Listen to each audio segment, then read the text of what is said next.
Here we will write a Python program to create a function that accepts array as a parameter and returns new array which contains even elements from that array. So in comment line, first we will write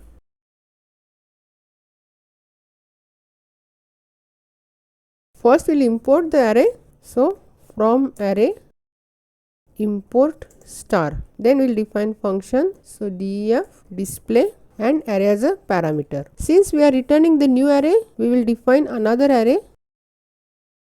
Then we will read elements from the array, and if the element is even, we will store it in new array. For this we will use for loop. So for I in array, we will check if I mod 2 equal to 0, we will store it in new array. So new array dot append I,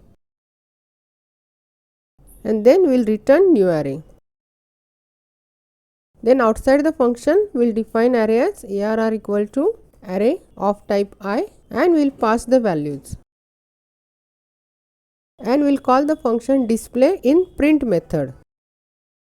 Since inside the display function we are not printing, we are returning the value. So the return value are printed using print method. So print display, and we will pass array as a parameter, and we will execute this. It will print 2, 4, 6, 8, which are even elements from the array.